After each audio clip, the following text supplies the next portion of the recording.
The wind moves differently in places where names have gone forgotten.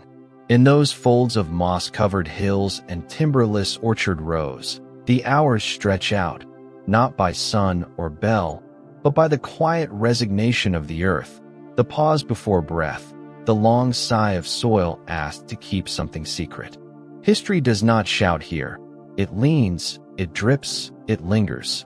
And though few ever read the ledgers kept behind locked sacristy doors, those records breathe, too. Pages stitched with rot and wax, containing names no longer spoken aloud, but still tethered to the stone in ways no one can quite understand. There is one entry, half faded, half corrected, in a place most would never look, 3 hills into the mountains, carved against the spine of an old road where carts no longer move. The parish of Saint Etienne-sur-Val is forgotten by all save its own gravel, its own bells, its own orchard now folded back into the land. This story begins the way breath leaves in winter, too soft to see, but certain, with a single child, buried and buried again. Not for punishment, not quite for memory, but for reasons the living no longer agree upon. The orchard had gone dry long before the fever reached the village. Wet apricots hung in memory only. The trees had been scorched during a terrible drought 10 years before, leaving behind stunted trunks and branches like brittle fingers. Yet in the spring of 1447, neighbors whispered of finding wet fruit pressed into the chapel sill. Soft, bruised at the skin, not ripened by any season known to the mountain air. Before this strange offering, before such quiet trespasses began, there was only fever. The boy's name was recorded as Curé de Sim, Valère, age 9, not yet confirmed, eldest twin of 2. The surname itself had been scrubbed out in an earlier draft, overwritten by the parish priest in heavy gall ink, as though hesitation had curled even into the bones of his quill.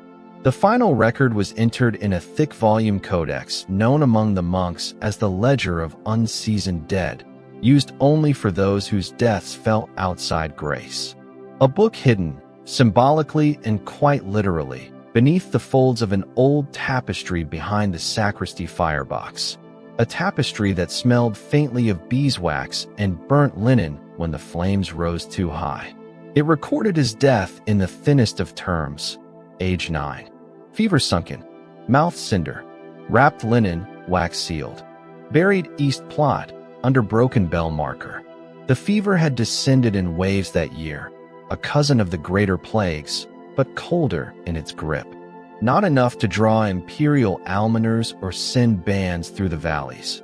Only enough to make the breath shallow and hands blue, and to bring loss in ones and twos, never by the cartful. But it did not pass quickly. It lingered, lace-like, in joints and in walls, and in hands that never quite rewarmed. Wet linens hung longer than they should have. Dogs barked less. Bells rang once in the morning, then not again, as if even time itself hesitated.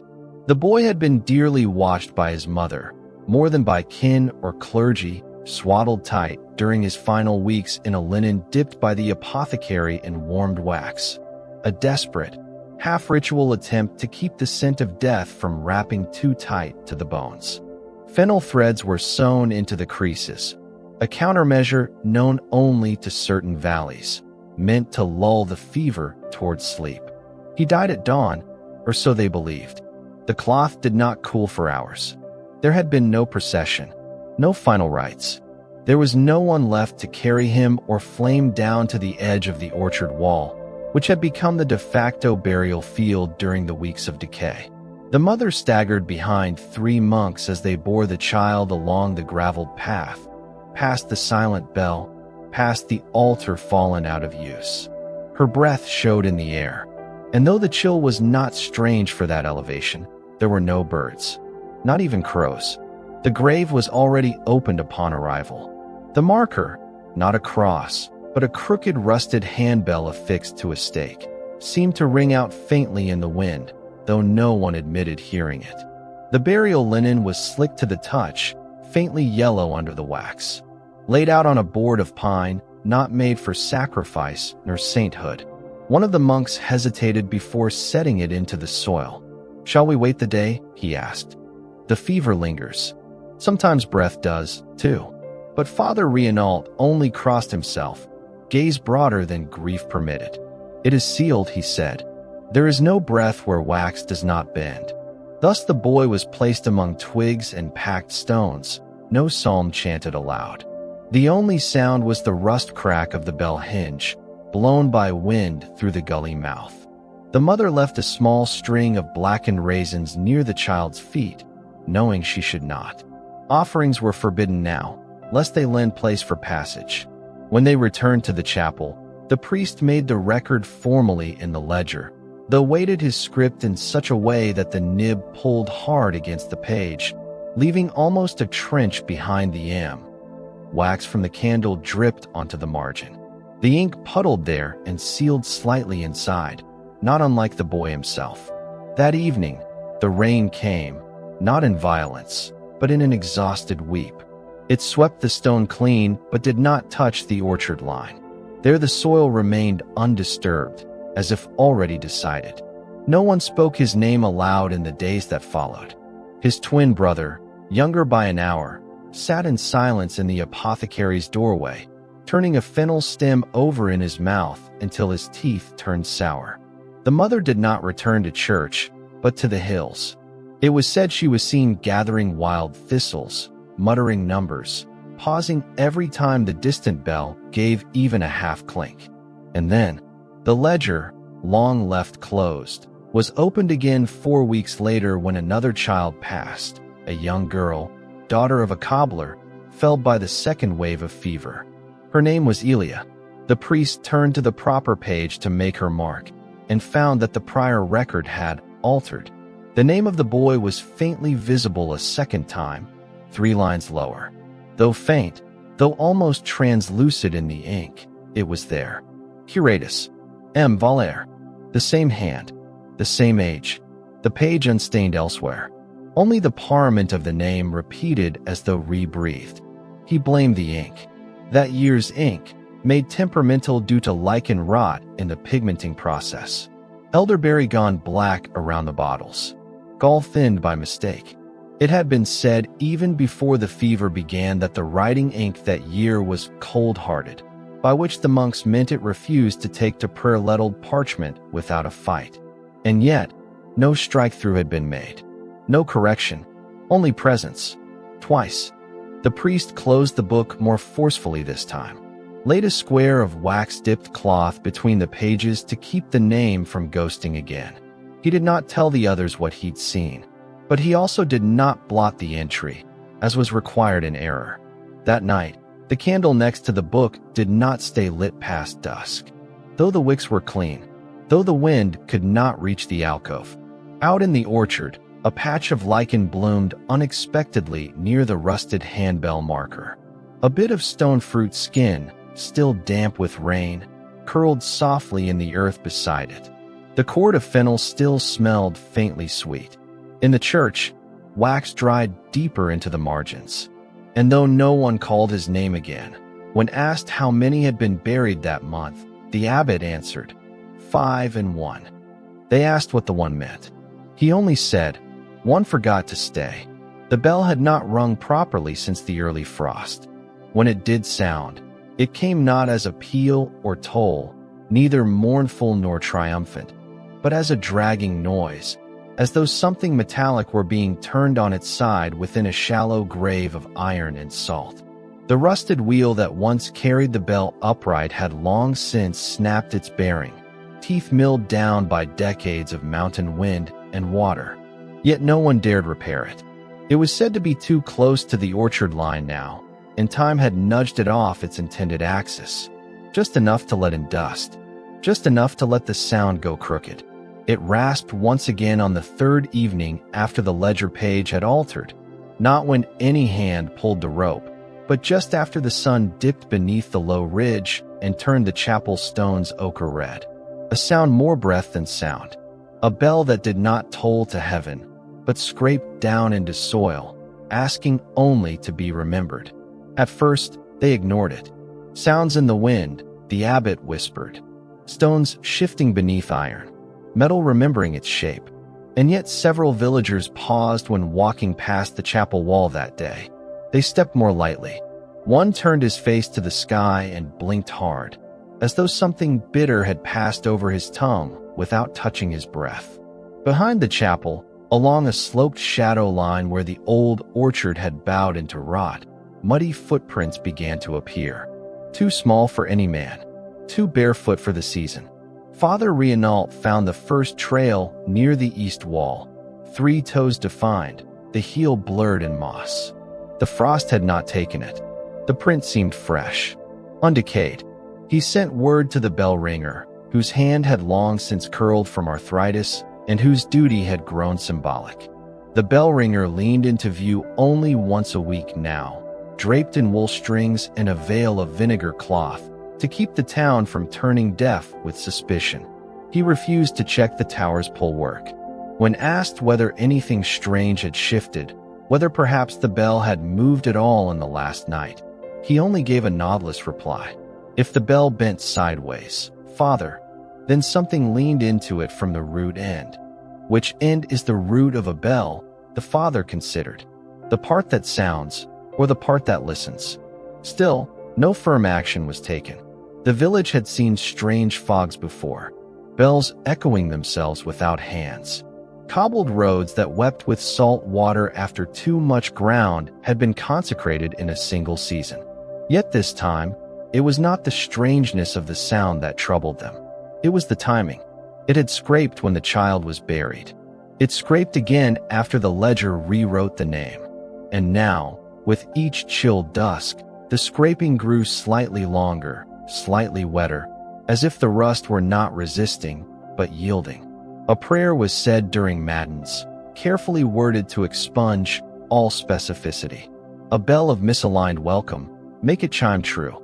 A soul without passage, walk in light or don't walk at all. No names added, no offerings left, no linen torn. The few remaining elders, toothless monks and women whose knees cracked during rainfall, sat in a concealed confidence near the font, not speaking outright, but cupping hands when candles flickered too low to ignore. One woman, Agnette, who dressed the child before burial, swore she'd heard him crying near the orchard wall not 3 nights past. Not howling, not weeping, just one long exhale broken by hunger. He said nothing but the word salt. She murmured to the flame that didn't move. 3 times, as if it tasted sweet, as if someone had denied him long enough to forget whether it stings. She had offered the story only once. Next day, she walked with pepper berries strung around her wrists, an old charm meant not to ward off death, but to confuse it. The rust along the bell thickened that week, not the kind born of decades of wind or storm, but newer, darker, like iron touched by breath. Where rain once gathered lightly on the clapper, it now congealed and held fast. The rope, too, had altered. It was made originally of sheep gut and oiled flax, but due to decay had been twisted with willow thread after the famine years. Now it carried in it curls of white salt fiber, brittle yet not snapped, and below the knot, moss had begun to grow up the braid. Father Reinault laid a linen square below it one morning and found prints within the hour, a damp outline of 5 small toes, only visible in the dew collected on waxed cloth. He said nothing to the clerics, but that evening, no one stepped onto the chapel's raised dais during vespers. Candles were lit outside the door instead, a strange echo of vigil timing. No bell greeted the devotion, only shadow. There is a phrase recorded in the margin of one older ledger, dated from the frigid year of 1409, added in an elder's scrawl and never translated aloud. The bell turns when the name won't. No name was cited near the phrase, but beneath it, someone had added a barely legible notation that had faded under years of foxing and condensation. Some names weigh more in wax. So they kept watch on the bell, now too dangerous to ring, too afraid to melt. A rusting cup with no tone. A hymn that wanted silence more than echo. Yet each dawn, someone found the rope loop pulled slightly out of place. Not stretched, not stressed, but moved, carried a few inches north, away from the chapel mouth, in the direction of the old orchard. The one place no one had dared replant. Purling March, the land had once been called. 12 trees joined in a circle, said to be grown from cuttings carried in waxed cloth by barefoot women in mourning, decades before even Reinald's time. The trees had all died in the famine drought. The same year milk curdled in sealed clay pots and language grew confused. But the roots had not been cleared. The stumps, sunken and darkened by time, still hinted at a pattern, a ring, once ritual, now vanishing below moss pungent with late rain. The orchard belonged to no one. It simply pressed outwards from the chapel's last line like breath might when trapped under linen. A place where no one knelt, no one harvested, and yet, a place made restless when touched. One boy, older than the buried child, perhaps 13, once claimed he dared walk to the orchard curve during a dare. He returned with his boots salt-streaked at the seam and told his sister he felt someone breathing beneath the ground. A story. Most said that. But fear is not descended from certainty. It is born quietly, ear first, born in the bends of rusted bells and misremembered name placements. That week, a whisper returned in the dusk, not voice, not echo, but breath. No prayers were disrupted, but the monks began to murmur over meals. The phrase they used was not new. It came from dust-held texts recopied in fever years. Soil unsettles where memory resists. The bell was wiped once. Only once. A young seminarian from the valley, not yet confirmed into ordination but bound to the mountain for education, took it upon himself to cleanse the iron mouth. He climbed before dawn, murmuring short prayers with each footstep. Atop the belfry, facing frost and sway, he reached for the clapper with a cloth dipped in pale myrrh. He returned before sunrise, white in complexion, removed his cassock, said only 3 words. It listened back. The rope was found wet the following morning, but not from rain. It held the smell of wax, and, faintly, of apricot. They had scratched his name out plainly, firmly, as the rule required. The ink mark streaked hard across the parchment, dark and final, 2 horizontal slashes through a child's name. The parish's only such method to correct false entries in the ledger of unseasoned dead. His age and condition were left untouched, but the lines bisected the name as if attempting not to cross it out, but rather to hold it down. Ink dried thick in such motions, pooling slightly at the curves of the vowels.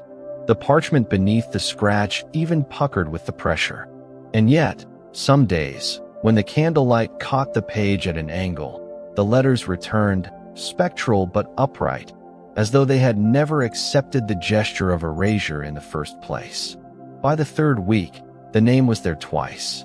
Not re-entered, not duplicated in a fresh hand, but as a bleeding echo of itself, a slurred ink protrusion, like whispering over the same breath.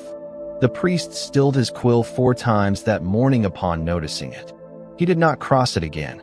He only placed a sheet of wax-coated vellum over the page and closed the ledger with both hands resting on the cover, his fingers pale and damp from the cold on the chalice tabernacle.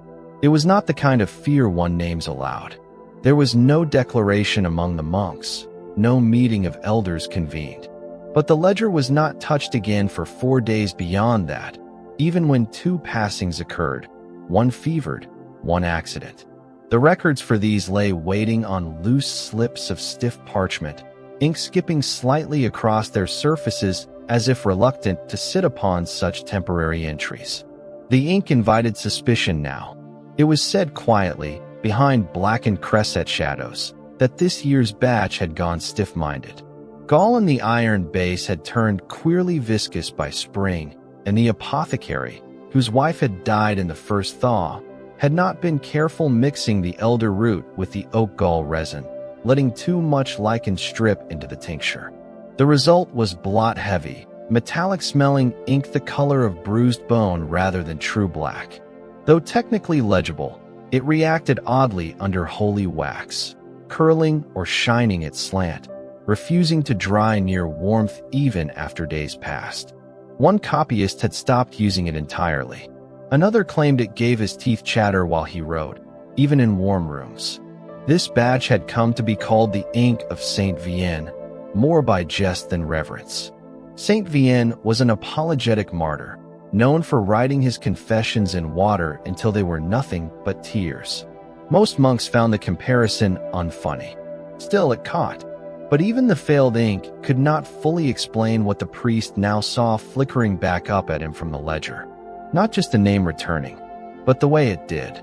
The specific spacing, the slight drag mark of the initial C, the upright double loop of the A and T, copied with such exactness that it could not be his second writing. No hand, not even Renault's, repeated itself that precisely. It was as though the page remembered. When asked, gently, by a visiting monk from Les Roches, a younger man trained in the copying of recantation scrolls and the minor sealing rites, whether anything peculiar had happened among the children in the valley, eyes turned to the ledger. But the priest only offered bread and deflected mention. He placed wine on the table with more reverence than usual. And when the guest monk finally took his leave at nightfall, he coughed hard into his sleeve and left behind a cloth faintly soaked in salt-pink mucus. That wind moved fast and then was gone. 2 evenings later, the priest reopened the ledger alone, determined to check the page by candle again, perhaps to imagine the issue dislodged, perhaps to blot it entirely and name the mistake his own. But the ink had grown bolder by then, not only refusing to fade beneath scrape or time, but seeming slightly fresher, glossier, and below it, not above, not beside, but directly below the second writing of the name, a smear. Minute, almost like the print left by a wet finger tracing half a letter before comprehension had formed. It could not be his own. He had not touched the page with anything but the blunt of his quill shaft. His fingertips had been dry that day, he was sure. Yet the mark spoke of moisture, of something that did not dry under firelight, that clung cold and oily like the breath of apples that had not ripened before falling. He fetched a cloth, meant to rub the smear clean, but the blotch shifted somehow under touch, not melting, not lifting, but moving away lightly as though skin displaced it, rather than removed it. So he closed the book with 2 hands again, and for the first time, he whispered the name aloud in prayer. Not shouted, not firmly, just one syllable, quiet and steady, like breath asking to break wax. A cluster of birds stirred in the orchard, or perhaps in the chapel's roof itself. No one slept easily that night. The next morning, a monk found residue on the chapel window ledge, a single rust-colored strand caught beside a sliver of wax. And just behind the ledge, a citrus scent twined into the wood. Not lemon, not vinegar, but something wetter, green-stemmed. The ghost of crushed fruit. No trees bore such things anymore. The orchard was dead, the fruit kiln sealed. Only dented pewter bowls from fever-offering days now remained in the sacristy, crusted with mold that grew forward even when scraped away. Still, the mark persisted. The most elderly monk in the order, Brother Autran, recounted, in a paper-thin whisper, that once, while reading an account of Venetian clerics during an outbreak of blood blindness, he'd come across a single sentence. In years of error, where entries return, it may not be the hand repeating, but the parchment remembering what touched it.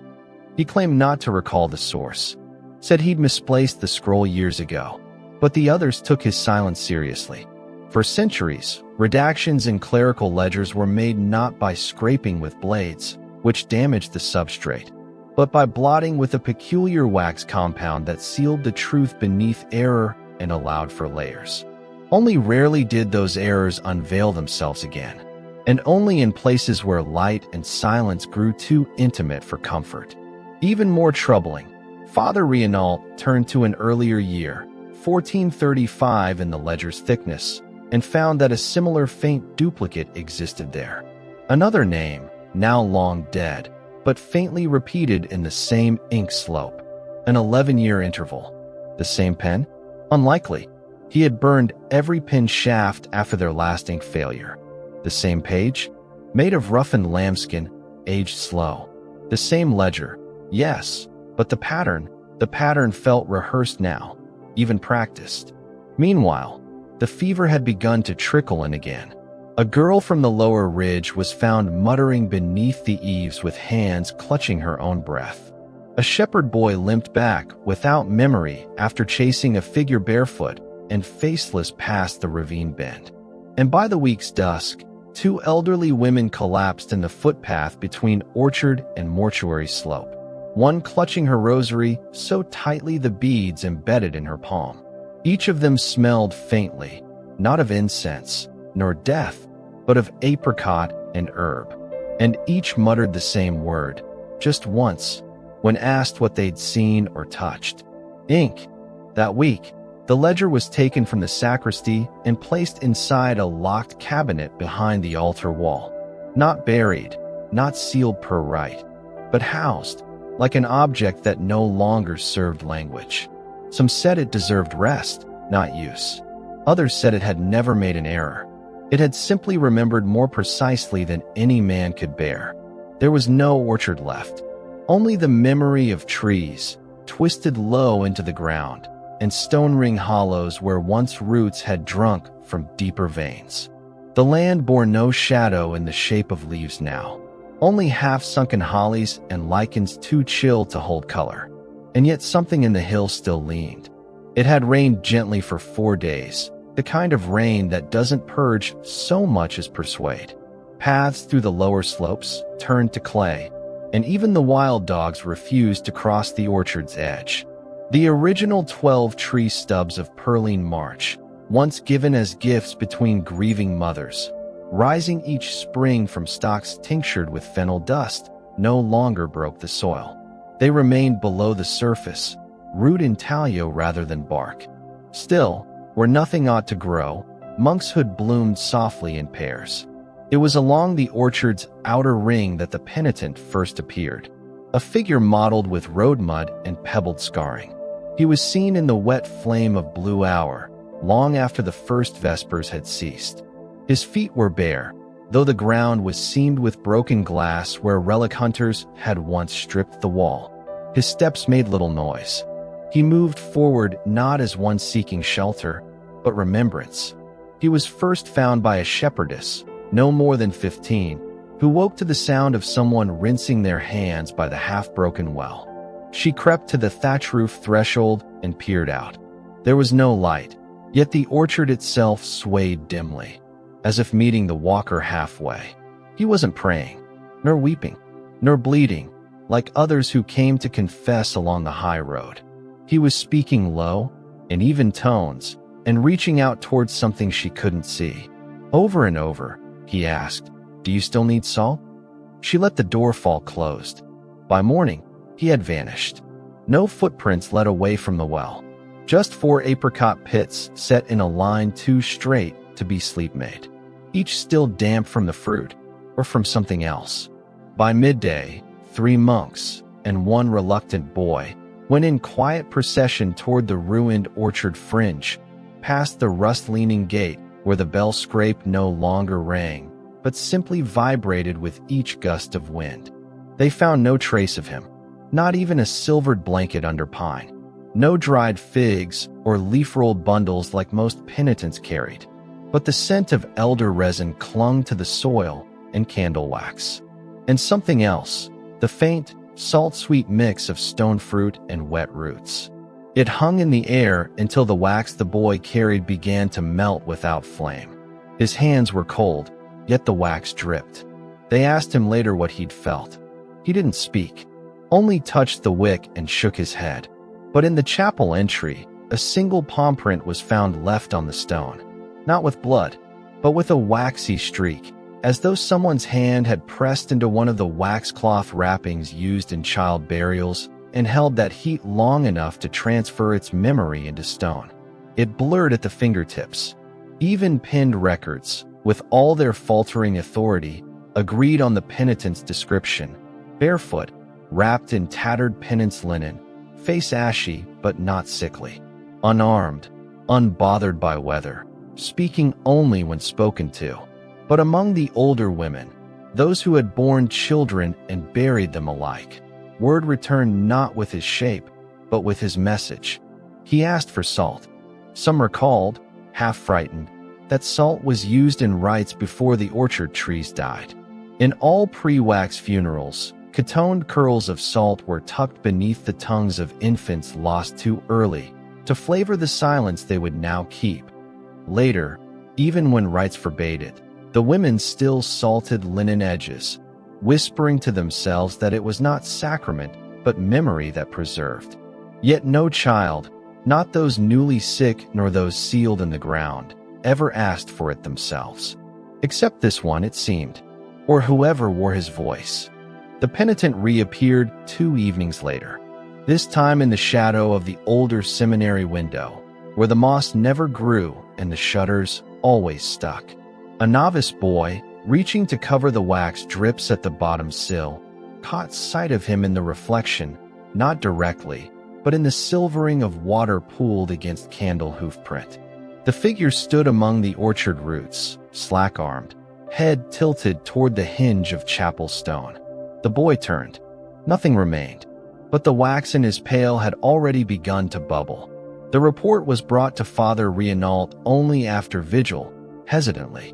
The father did not respond in haste. He asked only one question. Did he seem to know where he was? The boy blinked, surprised. No, he seemed to know where he wasn't. The next morning, the church bell rang of its own volition. Not a toll, but a slow gasp of movement. A clatter, then cessation, as though something had brushed it once and then left. That day, another ledger line was found rubbed near clear. Not erased, not scratched, but softened to the point of translucence. It was not curatus this time, but a handwritten note from Father Ariant, long deceased, from the year 1404, when the orchard had last borne fruit in famine. The note had read, "Of the barefoot penitent who spoke not in confession but in hunger." Now only 3 words remained. Barefoot, spoke, hunger, nothing else visible, not even under heat or scrape.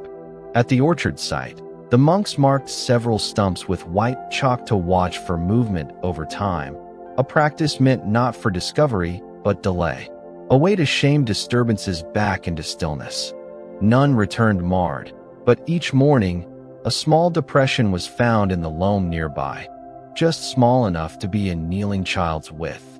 Wax cloth was laid one morning over one such depression, and under frost it revealed a smudge, shaped in the wake of twin hands. The fingers were cold, but the indent retained warmth, not of will, but place, as though the dirt itself remembered touch even after the presence was gone. The penitent did not return to the doorway again, but others saw him, or what they thought was him. Reports came in half sentences. He looked at me without eyes. He was weeping but smiling. No, only breathing. He wanted me to follow him, except he never moved. Each one was met with silence.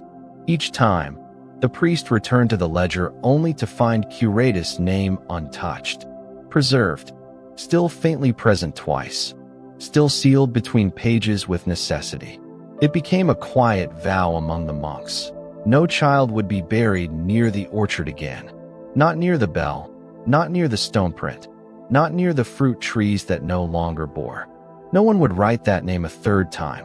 Each time the orchard breathed in mist or wind, a monk whispered over his candle, "Let the salted stay silent. Let the waxed sleep deep. Let the fruit fall without touch." But once, just once, in that strange bridge between Sunday and silence, as mist rose too high for birdsong, the bell scraped again, and a small voice, clear, boyish, quiet, was heard near the sacristy door, asking the empty hall, "Please, just a little salt." Then, nothing but wax cooling in the candle basin, where no flame had yet lived. The linen was sealed in wax for a reason. That had been the common refrain, not just to preserve, not just to keep the fever from waking old scents, but to keep what was gone from returning in ways unsought. Wax was the final lock, not made of iron or bone, but of memory warmed until it hardened. And yet, something else had remembered. It was not the first time that grief changed the weather in St. Etienne-sur-Val. But this time, even the lichen along the northern wall had grayed. No green or silver patches marked where water should tumble from eaves. Instead, runnels turned inward, refusing their path with quiet disobedience. It was the mother who broke silence first, not to the priests or to the frightened children, but to the orchard itself. She had wandered there each dusk since the child's burial, never crossing the stumps, only walking the periphery where old apricot skins folded into soft loam. She walked with her shoes in her hands and left no words behind her, until one dusk, with both hands pressed against the crooked bell post, she said quietly to the wind, "He should not ask for salt if he's beneath the wax." Then she walked back to the chapel, climbed the porch of the rectory, and called the monks forth with her breath, still steaming in the curtain of evening mist. "He's asking, and you know why." They gathered that night.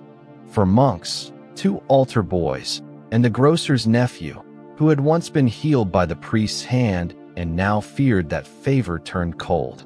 None of them wanted to say the word exhume, but by morning, one had fetched the narrow spade buried behind the sacristy tool shed. They walked in silence past the fern wall and orchard bend to the plot where the small rusted bell leaned low, its clapper crusted and still. The grave marker was untouched, the stone reset flat, soil undisturbed except for the faint depression from late October frost. Wax seals were meant to prevent this sort of curiosity. Once melted, once hardened along the linen-gathered body, they prevented air and thus temptation. But curiosity curved around silence the way mist curves around wood smoke, slowly and without favor. At first they pushed only lightly with the spade, testing the depth. Then came the looser soil, then the scent, not of rot, but of wax warmed too softly, of linen holding sweet herbs meant to lull fevers at candle-breath distance. When the wood was struck, it gave back a sound too clean, a hollow murmur, as though what lay within still listened with its own silence. The coffin seal remained unbroken, wax intact, banding cords nested neatly beneath the stone marker. They didn't speak yet, not even the youngest among them, who shivered despite his shoulders being dry as prayer bread. Father Rienault knelt beside the shallow pit and placed 4 fingers along the edge of the lid. No heat rose, no chill, just pressure, familiar, undeniable. He leaned forward and touched the seam where the wax held. What he found was not loosened. It held. It had always held. No tampering, no disturbance, no reason. The linen beneath, pale from candle dips, had been folded, wrapped, sharp-cornered. The wax had set clean, and yet a softness passed through it now, not rot, yet not memory either. An in-breath, some curve in the pressure told of yield, of stored language, as though something inside knew they had returned not to mourn, but to doubt. "We open nothing," he whispered. He stood, not speaking to the others. One boy turned his face from the wind. They recovered the coffin, tamping soil carefully, each layer leveled without a hymn. The bell-post remained untouched, still leaning toward the orchard bend. As they worked, reeds nearby swayed opposite the wind's path. Not enough to be called strange, only enough to be noticed. Back inside, the priest made no record. He did not return to the ledger. He warmed his hands beside the sacristy brazier and rubbed a line of wax between his palms until it softened, then hardened again. Later that evening, after prayers, he checked the burial register on instinct. Nothing had changed. The name, still present in its mysterious second entry. No further lines. No alteration. But the marginal wax cover sheet had grown faintly transparent in the center, like tissue left too long near steam. Underneath, the ink glinted. Still no rot. Still no return. But the question began to form not around the child, but around the wrap? Who sealed it? And who saw him last before the linen pulled tight? The wrapping of fever-dead children fell upon the apothecary's wife in earlier years. But she was already gone by 1447, her own hands too blistered by hemlock vines to stealth the linen fold. The task would have fallen to the boy's mother, or in unusual times, to the prior himself. Neither had spoken of the wax being drawn. Neither had recalled stitching the linen edge with even a single loop of twine. Only the presence of fennel had been noted, and even this felt strange. Fennel was not typically used in core-sealing rites. It was for doorways, for thresholds, for keeping out nightmares, and those whose breath had not counted a full measure. Inside the chapel, small signs returned. For wax drips appeared where droplets should not have landed. One on the side of the paschal candlestick, 3 pooled just under the font where water hadn't been blessed in months. None of the wax was burned. It smelled of sweetness, oil thick. Not animal, not bees, but something cut with bitter ash, the kind made when candle ends are folded in paper and blessed with breath, not flame. When an elder monk, in search of clarity, sought out the old wrapping cloths from the burial chest, those used for others that season, he found the box half empty. An inventory from the week prior had listed 9 remaining wax shrouds. Now there were 3. No sign of fire. No sign of mold or theft. He checked again, stepped away, came back. 2 now. Of the 6 missing, none were accounted for in burial chronicle or linen log. He sat down beside the box and passed his hand over the empty expanse where they once had lain. Not quite warm, but not cold either.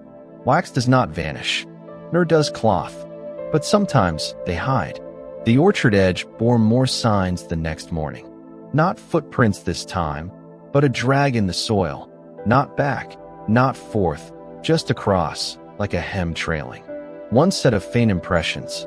Not knees, not hands, just pressure in a child's width, where the moss had pressed flat. Brother Autran, half asleep in morning prayer, mumbled a line from an older funeral canticle. To unbend the wax is to unremember the silence. No one asked what he meant. The child's brother, the one who had lived, began biting the fennel stems again, this time silently. He did not speak when the mother passed the orchard that evening and swore she saw him again. Standing there, not begging, not waiting, simply present. And this time, not for salt, but for linen and warmth. And what had once been his before wax was taught to forget. The monks met at dusk, not in the warmth of the refectory, nor beneath the protective slant of the chapel's north transept, but beneath the stone baptismal font, cracked long ago and dry now for 3 winters, its base rooted into frost-flecked tiles where the rain never pooled. Here, beneath inscrutable saints carved in blue-jointed slate, they spoke low and without rhythm, hunched in linen grimed with candle leavings and the smell of too many fireless nights. There was no script read to begin it, no blessing intoned. Only the unspoken knowledge that something long quiet had lifted its head, and the unease that crept into the space between breathing and speaking. The font had not held water in months. Each attempt to refill it saw the same slow failure, droplets leaking down a seam no one could locate. Once a vessel for naming, for water made briefly holy, it now held only nettled dust, and 2 fragments of wax floated in the shape of a child's crooked palm. No candles were lit this time. The wind had made the tower inhospitable, and the bell had grown twice that morning without provocation. Across from them, the burial register lay unopened on a copper bench, foxed at the corners, pages swollen from humidity as if breath saturated their marrow. No one reached for it. They spoke not of the wax, nor of the boy now whispered about in door frames and under weather-torn cloaks. They spoke of a stranger thing, noticed only by Father Reinault 3 mornings prior and confirmed that day by the bellringer's son, who had taken to reading the almanac pages after stiff grain countings. 2 boys of identical age, listed in 2 separate parishes, had their deaths recorded on the same date.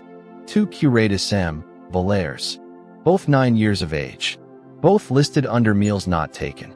The other record had appeared in a cliffside parish south of Basquer, known only to wandering penitents and way-leaving scribes. It was a place buried under lemon pines and goat-cropped hills, hours from any stone-paved road. The second listing was terse, even more than Saint Etienne's. Child. No confession. Eyes open. Buried before 7th bell. But the name had the same arch of letters, the same looping structure of hand flattened out of habit rather than style. No one explained how it came to be found. The guest monk had left days before. The letter from Basquer filed itself into the sacristy box of its own accord. No carrier signed it. No wax bore seal.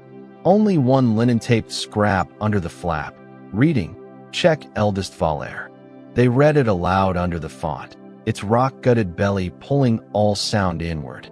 There was no disbelief spoken, only the slow shivering of a younger monk as he curled a piece of waxed cloth around 2 fingers, then began tearing it softly, one thread at a time. The boy had been buried here, beneath bell and orchard breath. Yet another burial existed. Same date, same name, same dust. Father Reinault closed his eyes. "This is not the first time," he said. Silence thickened. The oldest among them, Brother Autrin, leaned forward on trembling knees. He spoke with lids half shut. "My own brother, 7, died at 5 years count. Or so they told me. But I found his name again. 5 years later. Same name. Same parish. Not here. South. Ink didn't lie. Records smelled of wax." I said nothing. The words bent the space. The argument came slow, as most fear-laced truths do. Is the ledger wrong? Are the deaths duplicated? Is the seal false, or the wax?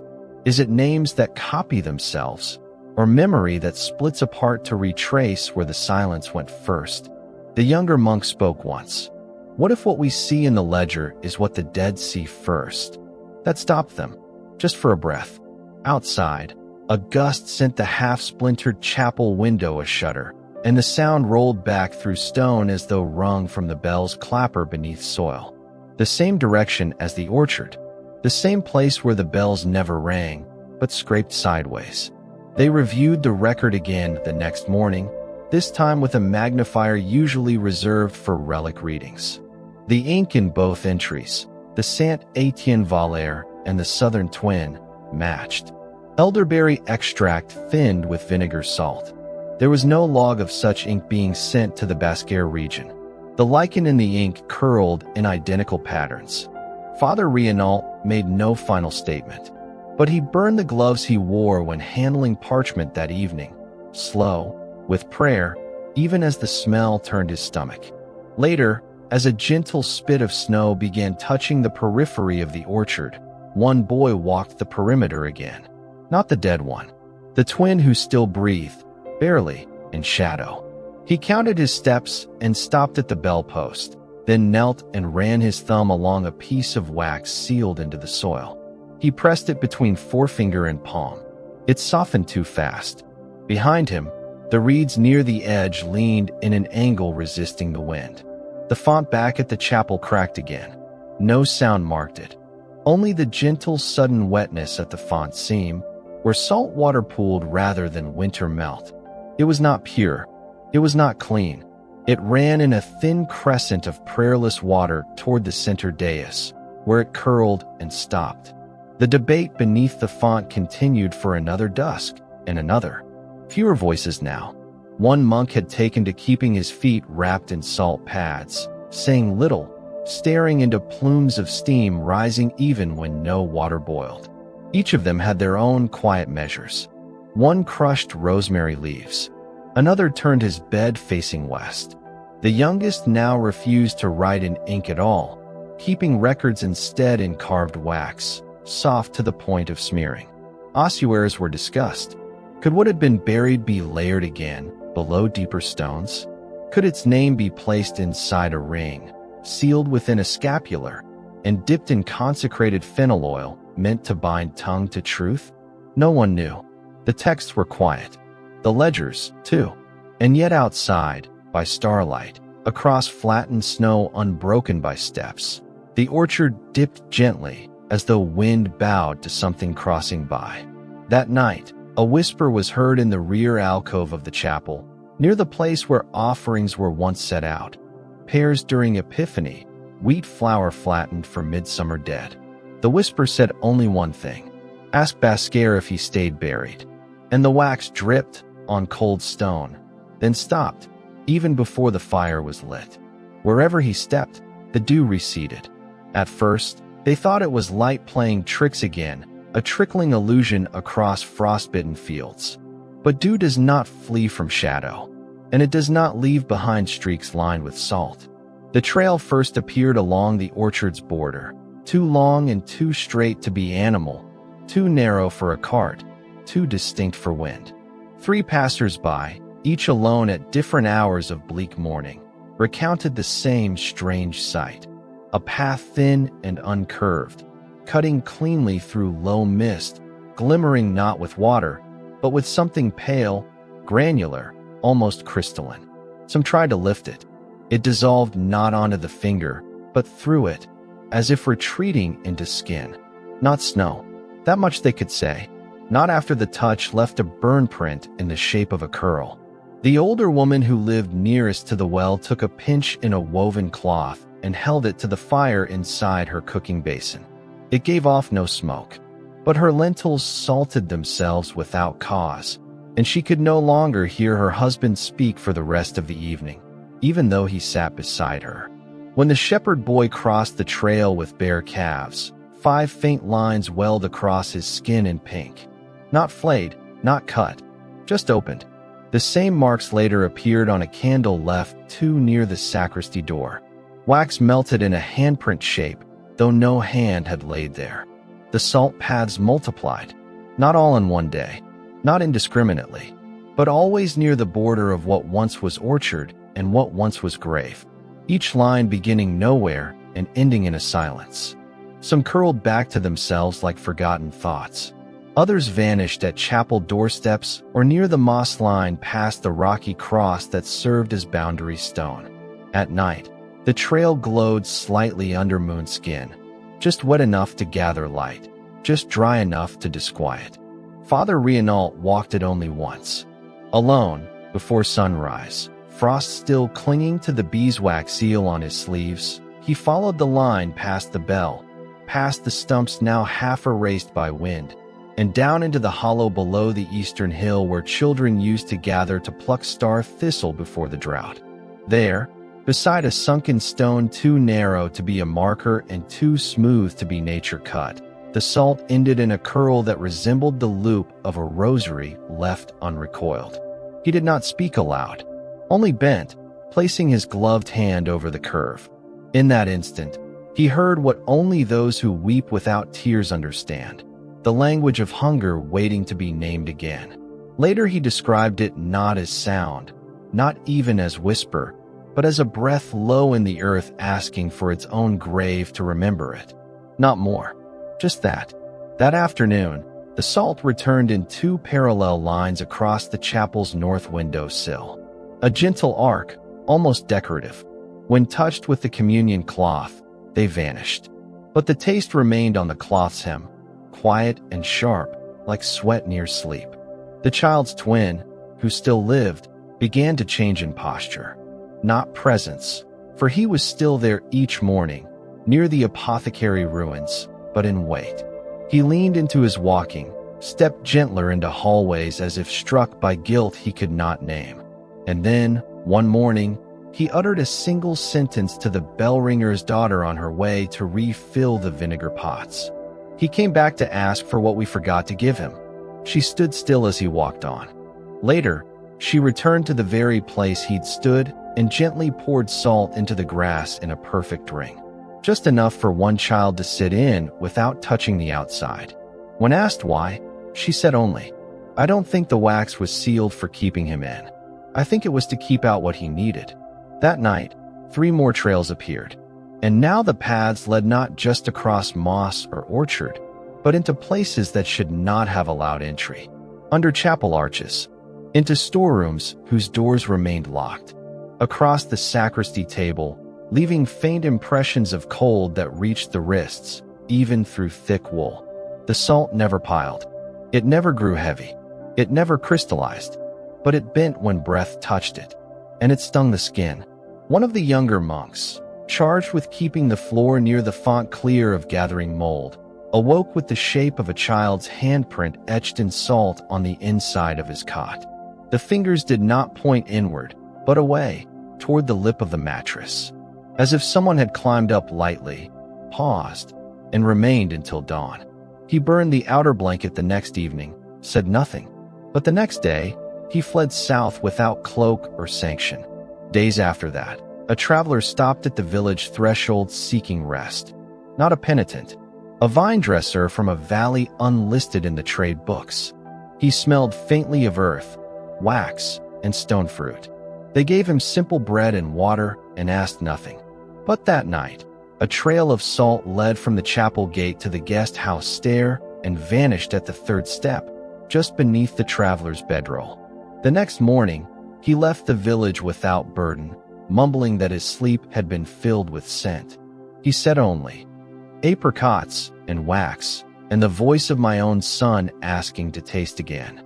The fever did not return that week, but neither did the bells ring. The salt paths did not decay. Even in rain, they held. When snow touched them, it avoided the core, forming salt rings that held their shape for hours before melting from middle outward, as if the center stayed warm longer than it should. One trail entered the baptistry chamber, circled the font, and stopped by a crooked niche in the stone, a place where relics had once been housed during tileshooning. A fleck of wax sat there now, yellowed, softened. It bore the lines of fingers no larger than 9 winters old. A debate emerged again, this time among those who kept to silence, whether to follow the paths to their end, or to erase them foot by foot as they came, whether to guard the wax or confess to losing its seal, whether to name the boy aloud, to break the whisper cycle, or to let him walk, quieter and quieter, until even the salt forgot how to sting. Father Reinault gathered some of the salt from a linen covering near the chapel door and pressed it into wax. It hissed, faintly, without heat, then settled, and when he unwrapped the wax after it cooled, it had taken the shape of a closed mouth. Not drawn, not carved, impressed, as though someone, somewhere, had pressed their silence into wax for safekeeping, and only now had it begun to speak again. Some say now the paths grow longer. Some say they begin near the orchard's edge. But others argue they start beneath the salt bowl left empty by the font for too many days. The linen had always been cold. Cold when fumbled for in the sacristy crate. Cold when pressed to sorrow-dulled skin. Cold when laid alongside figs and fennel at the base of fresh-dug plots. Even after hours of candlelight, burial cloths remained cool as stone, reluctant to hold warmth. That was the point. Heat belonged elsewhere, among the living, among the unburied. But this one linen warmed too quickly. They had brought it inside on damp slats, laid with care beside the brazier at a respectful remove, standard practice when preserving relic burial cloths after accidental exhumation or a broken rite. It had come into the chapel bundled in 2 layers of oak-threaded wrap, scentless at first, a familiar touch among centuries of burial linens. It was not unusual, until one of the novices, Julien, too green to know better yet too devout to fear, rested his palm along the edge, just to straighten a curl of the wax shined him. The linen flinched at his touch, or perhaps he flinched from it. But either way, the warmth startled him. It bloomed suddenly, like skin met skin, as though someone had breathed shallowly into the cloth, then folded it closed. He jerked back. The room trembled. No wind, no event. But the iron rod holding the sanctuary veil gave a faint tremor, and the coals in the brazier hissed once, though none had shifted. By the time the others gathered round, the warmth had faded. But the cloth now bore a faint indentation, one broad enough for a small back, one hollow like a sleeper's exit. The wax didn't break. It retained its seal. Yet something yielded beneath it, held the shape of breath held too long, and then vanishing. Julian said nothing at first, but the next night he woke with his hands iced at the wrist and wax pulled around his fingers, as though his sleep had melted it, without heat, without cause. The cloth was moved to the sacristy shelves again, but within a day, another novice complained of dizziness near it. He sat once beside the folded linen and was found hours later dreaming with his arms crossed over his chest, mimicking the exact repose of burial, lips parted slightly and dry. They removed the linen after that, placed it inside the reliquary cabinet, sealed with wrought iron. Yet by morning, the wax lining the cabinet's base had begun to curl. Not crack, not melt, curl. A subtle inward folding, as though recognizing something it once swaddled. Father Reinault called for a fire to be lit in the mortuary room, not for heat, but for the test of ritual. In times of deep confusion, it was the tradition to place suspect relics near a flame for 9 hours. If the object changed, it had not finished its purpose. If it remained, it had either been fulfilled or refused. They placed the linen 5 arms lengths from the hearth, where no scorch could reach. By the 4th hour, it grew warmer. No one touched it, but the room felt thick with fragrance, not of incense or decay, not of wine or sweetgrass. Apricot, wet apricot, still holding the ghost of orchard bruises, damp with a salt skin ache. The room grew quieter than quiet. Flame dimmed, not out of wind, but submission. One of the monks knelt down, voice barely above breath. "Has anyone written the wax plate yet?" No one had. The plate was fetched. Its surface bore no marks at first, only the swirls of poor cooling. But once placed at the foot of the linen and left overnight in the sacristy's northern recess, it began to change. Slow curlings at the edge first, then patterns, lines not random, not clear either. What appeared by dawn was not writing, but suggestion. A soft arc, like a heel print. 3 loops beside it. A hollow, a bowl, or a mouth. No names, no declarations. Just one straight line leading from the edge of the plate to its center, as if something had leaned forward, touched once, and left. They performed no mass that day. The candles were left unlit. A second wax plate was made and placed nearby. By the next dusk, it had curled away from the linen entirely, melted upward, as though repelled. That was when Brother Vase, the herbalist monk, spoke softly into the humid air. The child wasn't asking for resurrection. He was asking for release. The room stilled.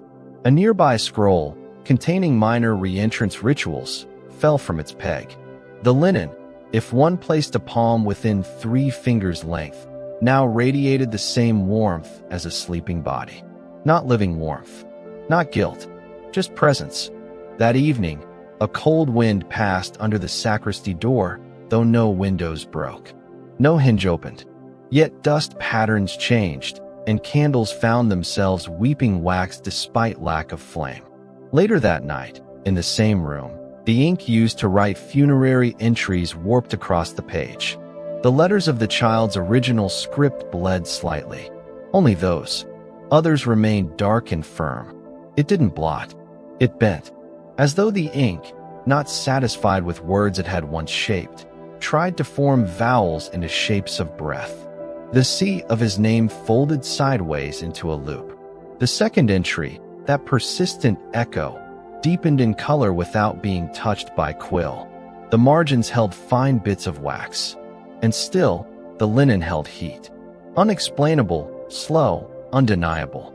The strip of wax seal running its seam began to cloud in its interior, small swirls forming like blown breath on glass. They broke apart the beeswax compound, expecting to find mold or rot. Instead, they found what should not have been there. Threads of fennel, whole and unswollen, tucked inside the wax fold. But more than that, beneath the fennel, pressed into the curve of the cloth, a thin curl of vellum. Too small to be writing, too curled to be accidental. Unrolled, it bore a flattened palm print, child-sized. But beneath the hand, In barely legible pressure marks, a line of writing had been etched into the wax itself, though no tool had inscribed it. Not etched, impressed, as though something warm had pressed into the wax without breaking it. The line read, "No smell, no sleep, no salt." That was all. No name attached. No signature. The cloth was resealed, reburied in stone beneath the altar with rites unspoken but understood. The heat lingered in the room for hours after it was gone. Some claimed the space never cooled again. Some claimed the breath now inside the linen wasn't his. There should be no fruit. The orchard had burned, not once but twice. First by drought, later by rites of ash meant to cleanse what remained unknown after the fever season. No tree had borne anything in decades. No green tendrils curled from the wall. And yet, on the fifth morning after the second wax plate bent itself into the shape of a child's closed palm, the sacristy window was found slightly ajar. And on the sill, set there without noise or trace, rested 4 apricots. Not dried, not withered like those offered in times of mourning. Fresh, damp, still bearing the dew of having rested among cold moss, as though picked minutes before morning, as though placed deliberately, not dropped. None of them were whole. All had fine bruises at the skin, soft pulp faintly turning at the rim, not from decay, but from fingers. Light ones, children's fingers. The priest stood before them without touching. He breathed in. The scent was rich with contradiction, sweet, but not right. Not sun-grown sweetness, but cellar sweetness, dark and dusk-fed. The sort that clings to barrels forgotten during famine and makes you wish not for fruit, but for memory of fruit. On the wood beneath them, candle ash had been left too, scattered fine across the surface, as though a small heel had pressed into it before the fruit was laid. The print was curved, incomplete, uneven at the arch, but not wind-scattered. Exact. No wasps came. No birds took them. The 4 apricots remained on the sill until evening, when one blew gently to the stone and cracked open without bruising, half-rotted inside, but not with mold. The seam of the fruit revealed a strange interior softness, almost soaked. Not juice, water. And tucked inside the exposed pulp, one vein-thin thread of waxed linen. Coiled. Father Rienal did not speak of the discovery. He plucked the fruit without making the sign and placed it in the same box that once held relic wrappings. Inside, it was joined by 2 more signs. A folded fennel stem, and beneath it, a rusted bit of bell clapper. Minuscule, forgotten long since its shape had gone sideways in the wind. The fruit did not rot within the box. It softened. It shrank. It wept. Some say it turned to wax within days. A myth, most likely. But whatever remained, it did not spoil, and its scent did not fade. Later, on the page of the burial ledger where the name had first returned, a brown stain appeared near the margin, not far from the doubled ink. Not a smudge, not oil drop, not blood. When dabbed with cloth, the mark smelled faintly, unmistakably, of apricot. The monks who kept vigil would later recall hearing something in the sacristy beyond footsteps. Breath, long and steady, as though someone slept cradled between the shelves of candles, wrapped in nothing but fruit scent and linen thread. They found no one, but several candles lay half-melted into sharp arcs, bent toward the floor as if bowed mid-prayer. And near the altar, a child's footprint appeared in wax, softened from no flame at all. Waxy human prints were not unknown, often made by those tasked with sealing or preparing burial wraps, or by children left too long near lanterns without instruction. But this one bore none of the blip pressure at the toes typical of living weight. This one was even, flat, deposited as if left, not pressed. A placement, perhaps, not a step. They recorded nothing official, just a twitch in the margin, a dot. But a sense grew, each hour, that the child had not visited to rise, not to open his seal, nor disturb the wax set to name him in silence. What he had returned for, it now seemed, was something left behind, The apricot, the salt, the linen. He came not for his own name, but for the shape of it still folded in cloth, a breath absent at the time of sealing, and perhaps, they mused, for the offering that never followed. In normal years, children too young to confess would still receive an offering after burial. A fruit, a wool curl, a handful of pressed wild thyme placed beside the wax, a final sweetness. But too many had died that month. The offerings had stopped. Even the cloth burned by the mother before burial had been empty. No thread, no starch, only wax and fennel. Fennel, that was for silence, for stilling voices lingering at the edge of burial, not for release. Perhaps the boy came now to teach the cloth to speak, or at least to breathe.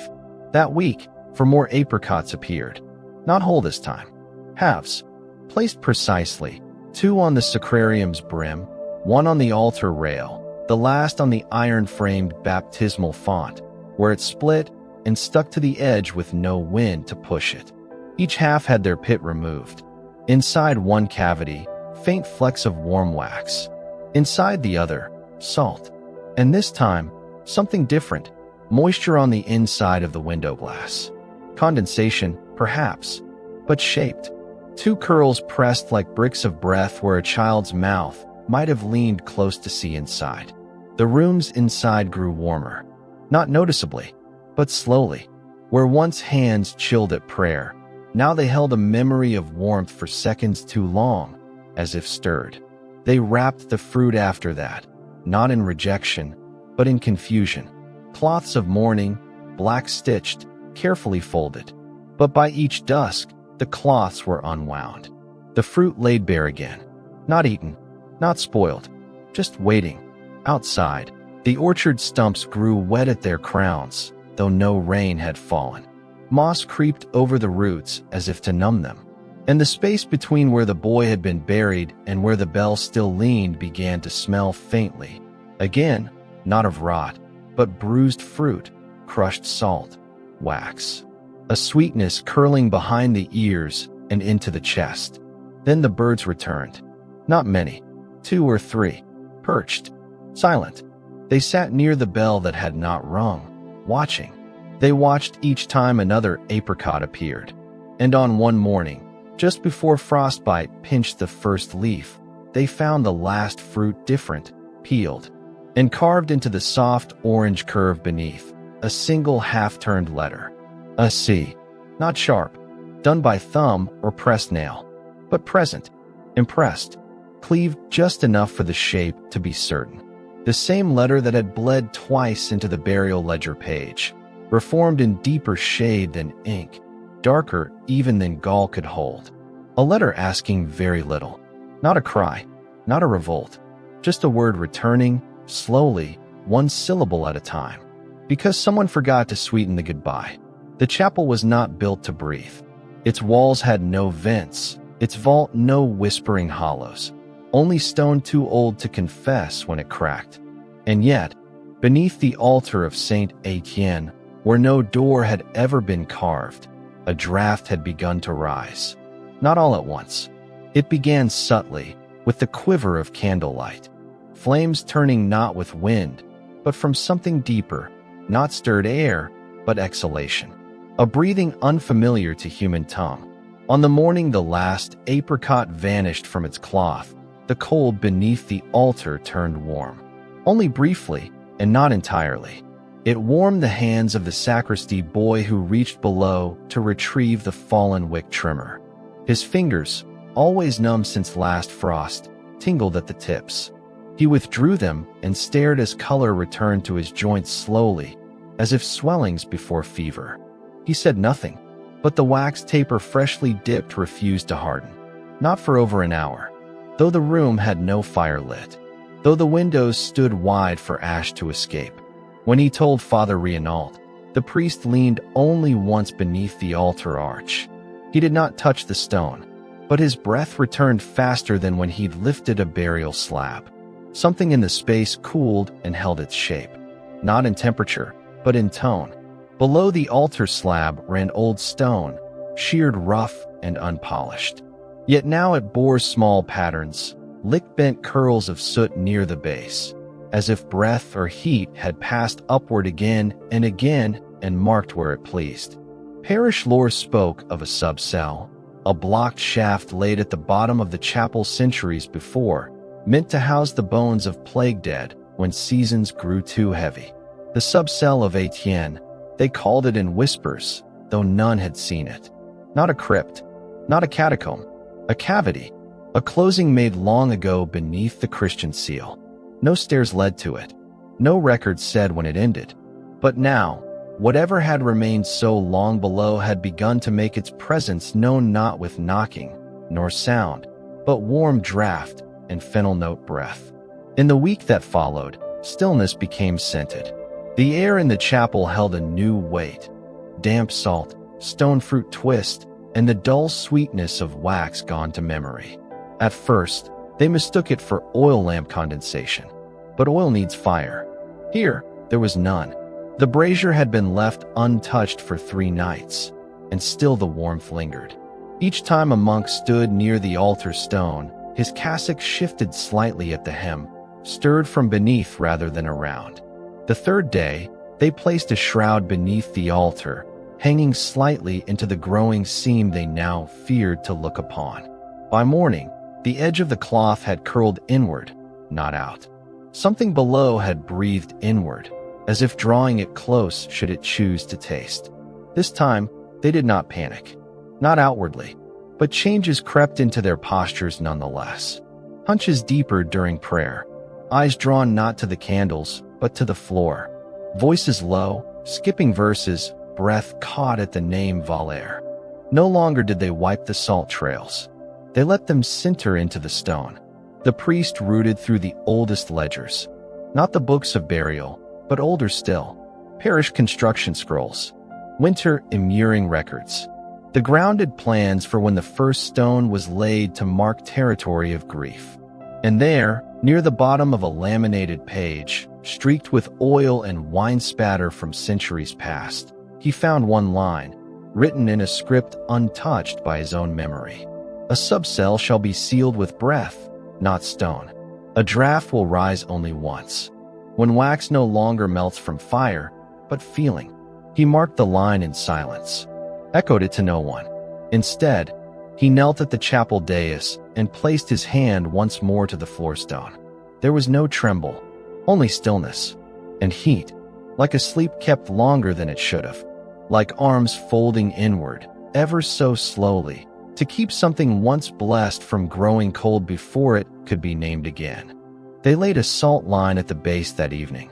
No declaration, no rite, no circle, just a single line, unbroken, hand-poured, not by end but by breath mark, measured not in inches, but in moments between sensation. The warmth did not stop. That night, several noticed changes in the song of distant bells, not Etienne's, never hers, but those across the ridge. They rang off-mark, dragging slower than usual, off by a quarter note, as if trying to find a rhythm no longer sung. In the sacristy, the cloth bundles shifted. 3 were found untied at the corner, not unraveled, just loosely looped, like small fingers had unknotted them with practiced, reverent hands. The next morning, the wax taper near the altar did not melt. It bent, only slightly, curved toward the ground, not as if from gravity, but as if leaning to listen to something below. When touched, it left warmth where it had never been lit. Brother Autran finally spoke quietly, hands folded, voice calm. Perhaps warmth is what's always been below. Not burial, not bones. The cell wasn't sealed from something.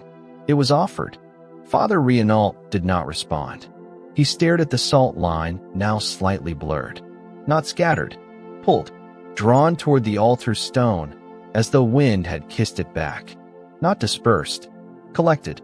Later that night, a novitiate resting near the chapel door heard what he believed to be a breath, not his own, not another monk's. A long exhale, drawn not from fear, but from patience. He turned his face over the pillow and whispered a child's name without thinking. The day after, the warmth beneath the altar faded. Only briefly. like the chamber had sighed, not in warning, in acknowledgement. Each hour grew quieter. The wax softened none. The apricots ceased, but the breath below stayed measured, not vanished, returned to waiting, which, in some places, is a form of presence too. The prayers had begun to unravel, not in their words, those still came. Psalms, antiphons, fragments intoned from half-sleep beneath wool and salt-stitched stoles. The rituals remained intact, carried in by muscle memory and obedience to rhythm. But what unraveled was underneath, in the silence between the lines, in the shape of how the hands met. In the 11th hour of the novena for the unfound, they gathered at the center aisle. 9 men in linen and shadow, palms joined, lips trembling around the Latin. It was a rite meant for the unnamed dead, for those whose bones had not been witnessed in burial, for the drowned, the lost to hill fog and famine, children taken too old for baptism, too young for records clear of smudge. It had been said the ritual bound untethered souls to the care of sanctuary, whether by peace or persistence, but no one knew who had first said it. That night, something changed, not in the voice, but in the breath between verses. One monk, brother male, whose voice drifted like woven vapor, spoke the line, Lux perpetua lucet es, and found himself struck by cold touching the inside of his throat. Not his breath, not illness, but a presence, slow and water-worn, as though something had risen from beneath the stone to rest upon his lungs. He paused. Beside him, hands were still clasped, still warm from proximity. But when he reached across for the next palm, the hand awaiting his felt wet. Not damp, not oily, wet, with the texture of water that has sat too long inside linen. He pulled back, but not in fear, in confusion, because whomever had taken his hand didn't let go, and the warmth passed not away from his wrist, but through it. He looked up. The hand belonged to Brother Kalen, who blinked quickly, uncertain. His own palm was also wet. Neither of them could smell anything on their skin, but when another reached toward them, a third voice muttered, "It's cold." Then a fourth. 5 paired voices, each discovering, without coordination, that their hands had begun to slip within the clasp, that the friction between skin had changed. By the end of the line, each of them had ceased praying aloud. No words were exchanged. Only this, a harmony of silence, cold and baffled. Later, 5 monks washed their palms over ash water and did not dry them. None wanted to press cloth over flesh that had been held by what? Not fever, not wax, but fingers blooming with the chill that slips into places left between breath and stone. The kind that clings only after sorrow has been mistaken for memory. They burned 2 linen gloves left near the sacristy. The fire hissed sharply when they caught.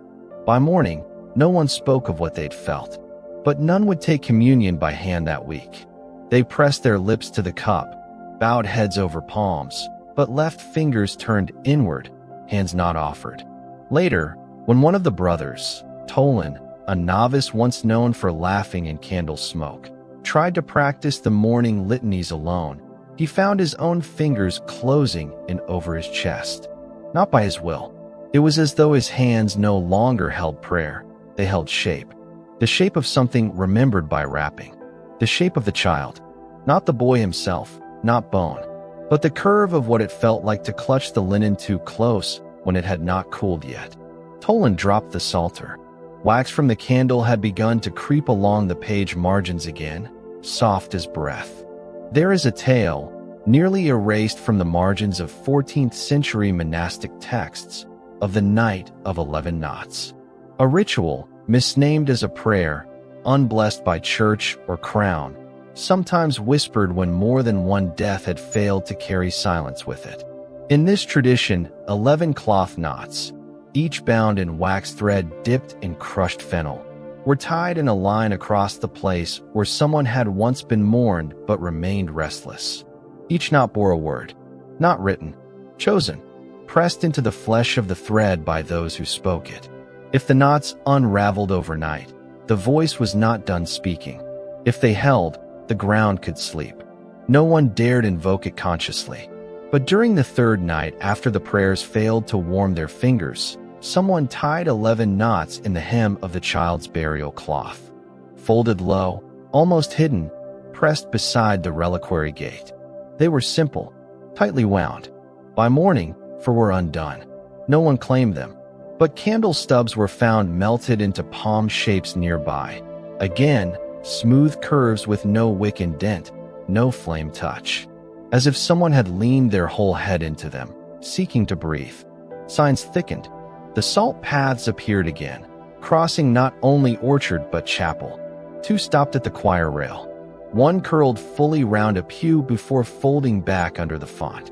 And the font itself, long since dry, now held 3 pinches of salt in a triangle shape on its inner bowl. 1 pinch was wet. People began hearing things they wouldn't name.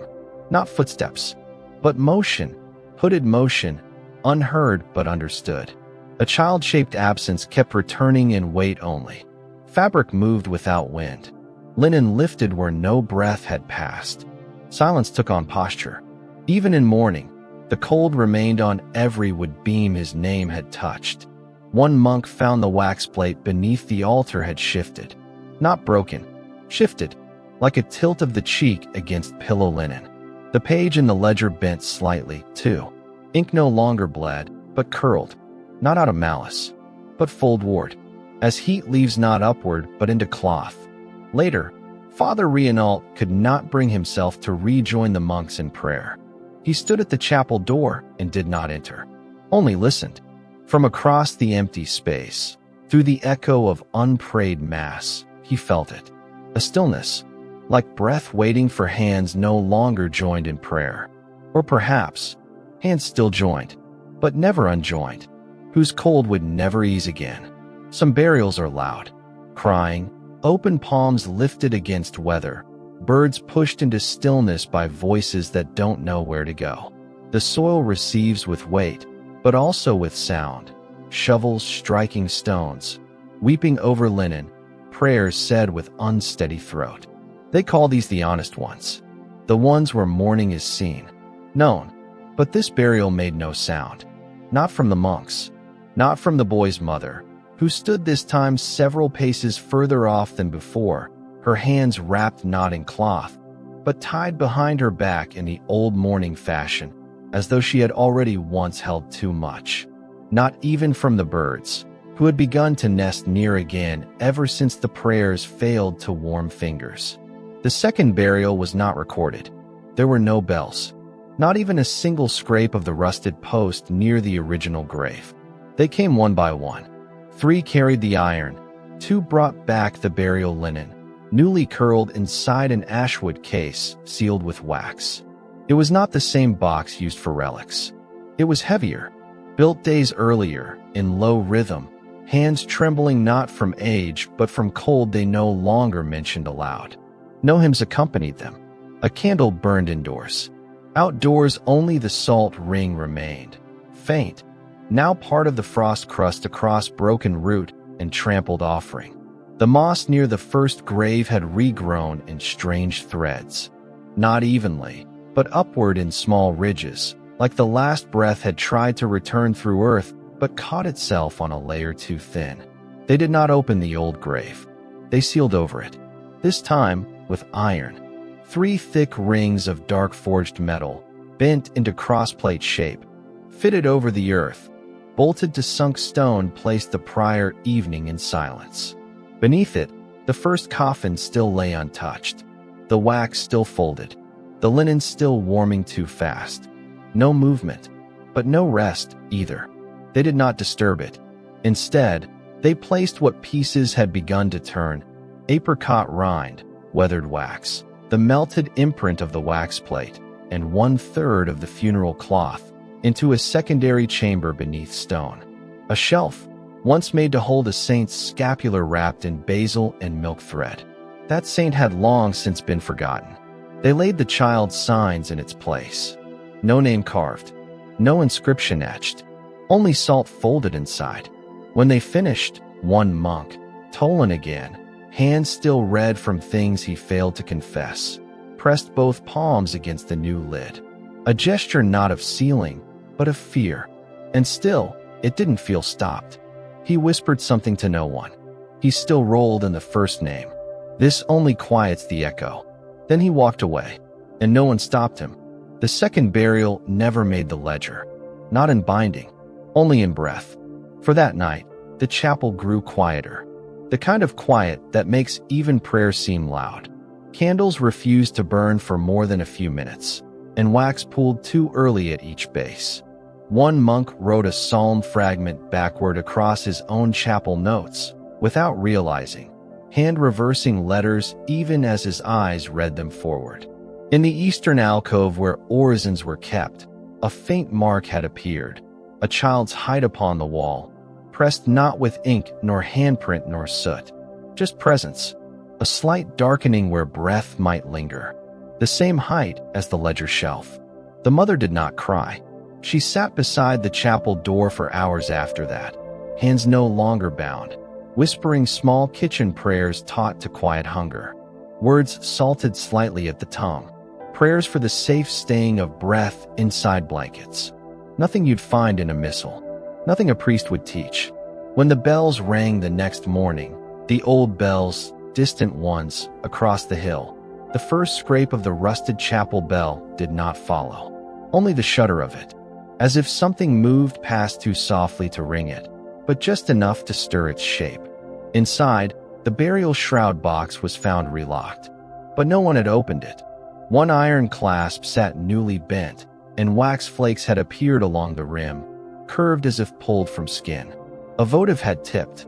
No smoke. Only the wick curled inward, toward the basin.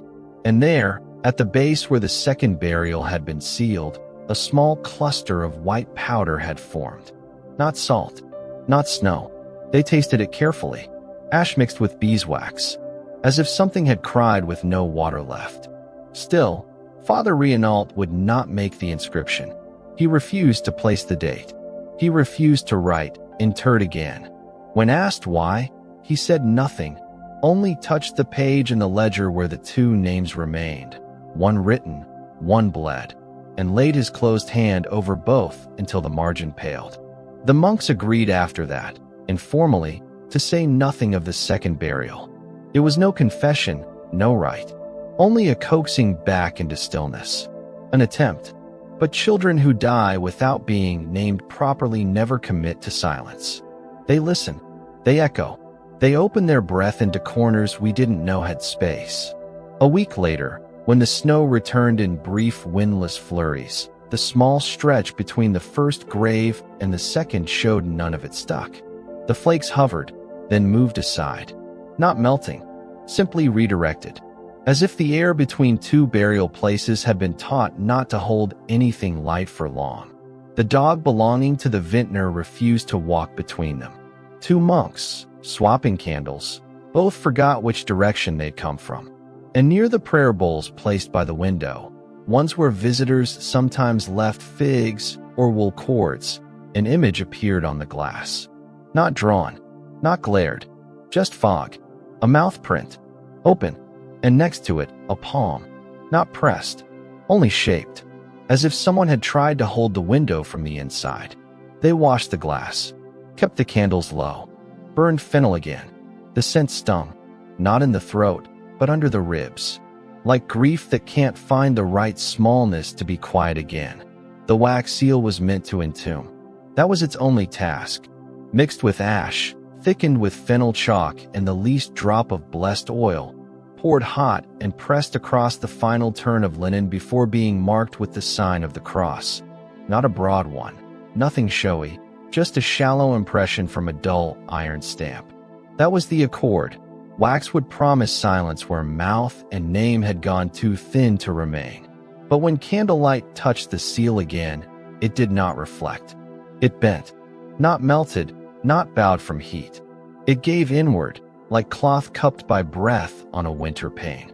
A tremble, seen only by the child's twin, who sat alone that dusk beside the flame and the casing where remnants of the first burial seal still lay untouched. He had reached out to touch the edge, not in mischief, but in recognition, like recognizing your own name in sleep. And when he drew his hand away, the wax edge curved toward him, not in full tilt, not surrender, just reaction. Candle glow swelled faintly along the seal's rim, and for a breath of time, the faint apricot tint returned, not in scent, but in the color of a memory almost caught. The child said nothing. But that evening, he returned quietly to the place where the first fruit had appeared, and left a single split almond on the sill, waxed over with lengths of cooled dripping, short but shaped. In the chapel, the priest was rewriting the parish's death ledger for the year. A worn task, an end-of-season summing. Ink darkened through layers of salt-filtered water, left unwarmed for better control. He sat beneath the lanterns, now kept always at half-light, and turned slowly to the pages where the name had bled. Curatus M. Valer. Still present. Still twice.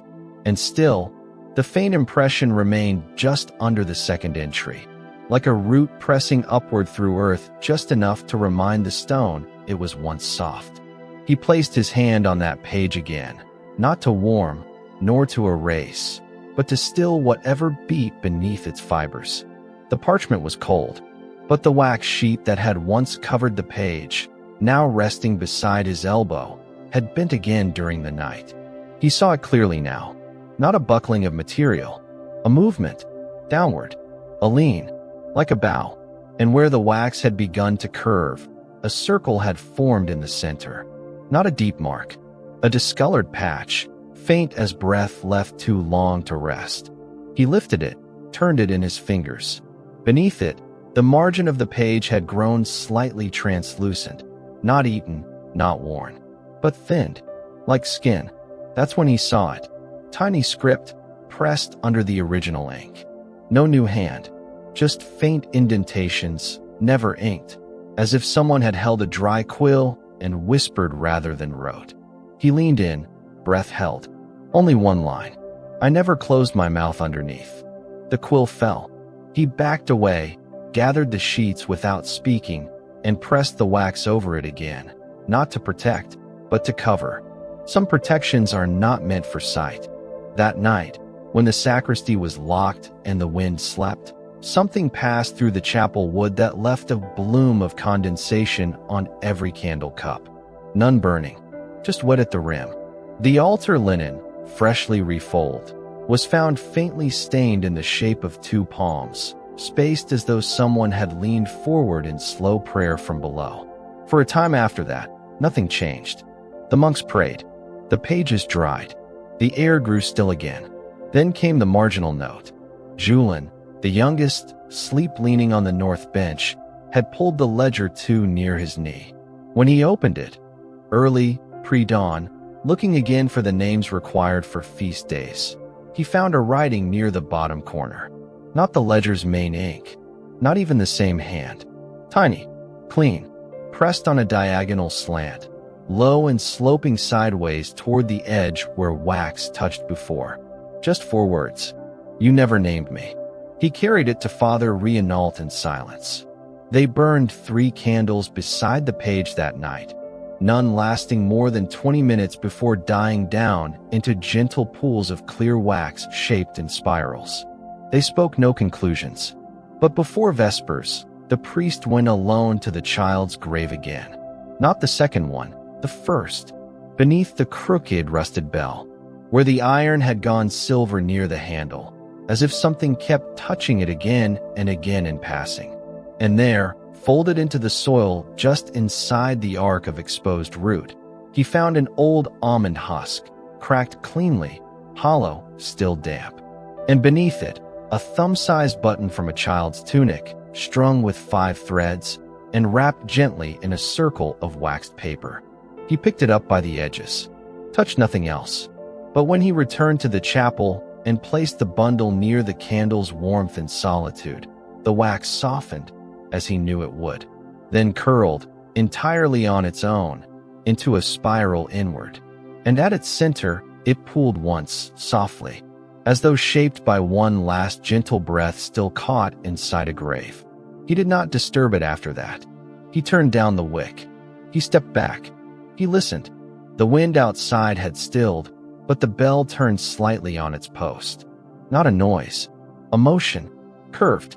Like bending towards something remembered. Not forgiven, perhaps, but understood. The font had been dry for months. Perhaps a year, depending on who counted and how. First it had refused to hold baptismal water, then it refused to take light.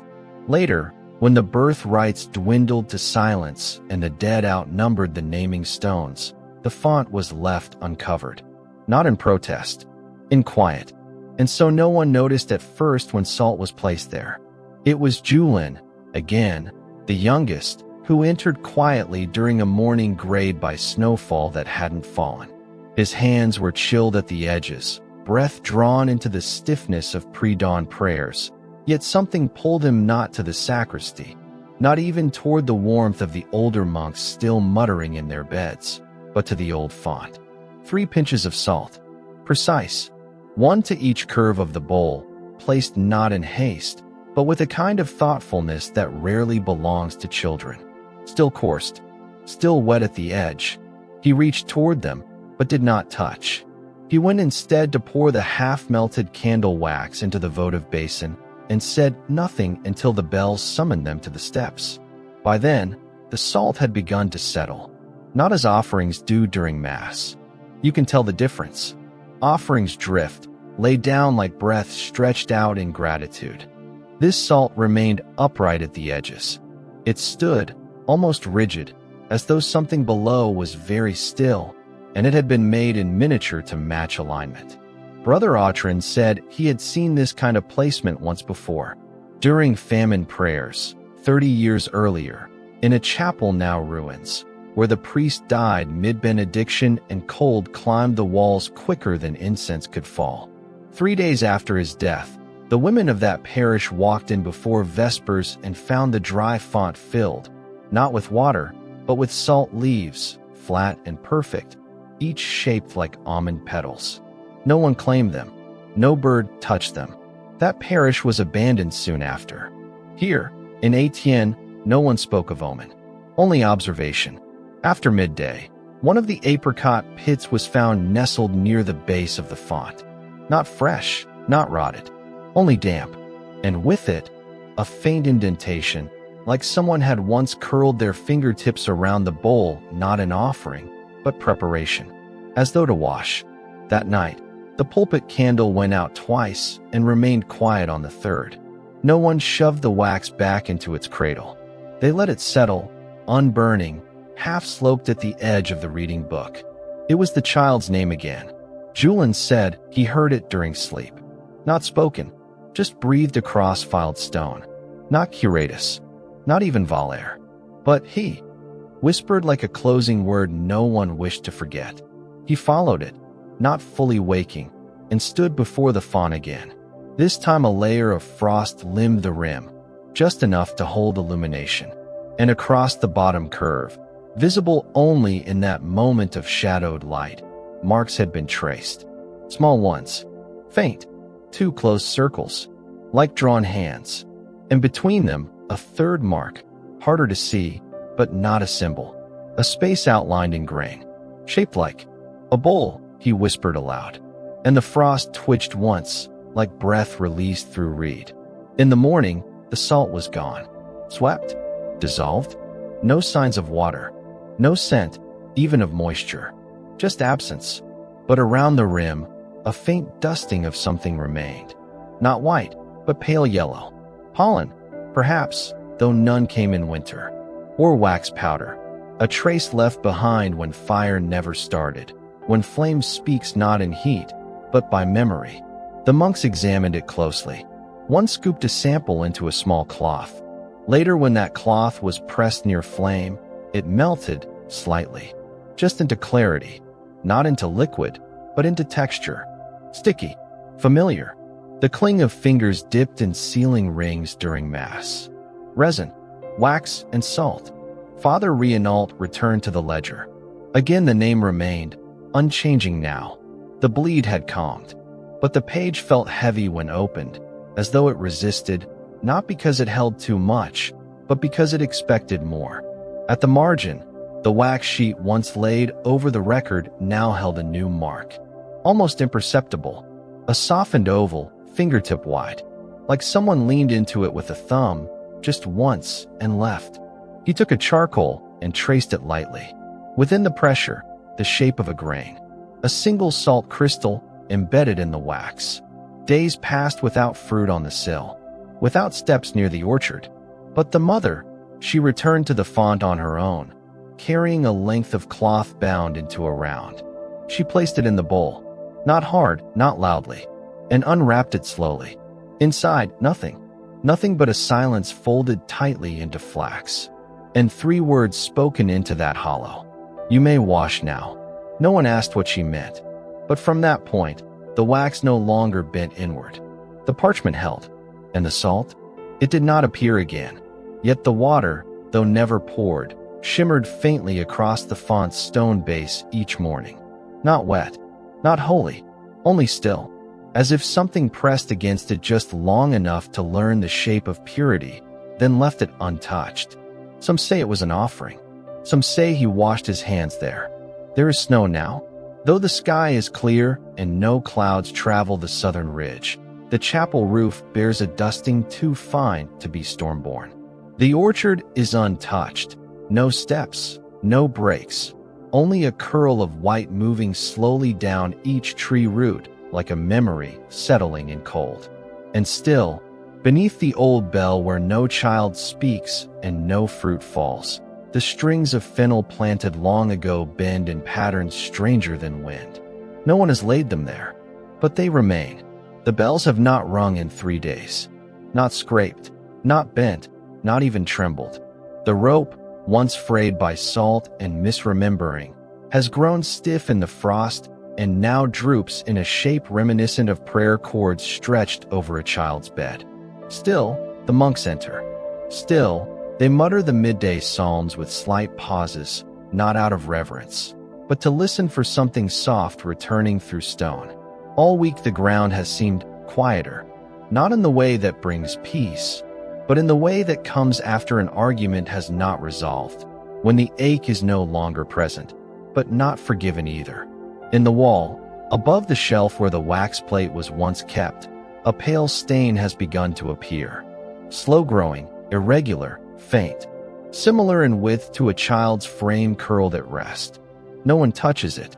The ledger remains sealed now in leather, bound in wax, wrapped in cloth marked for names spoken twice.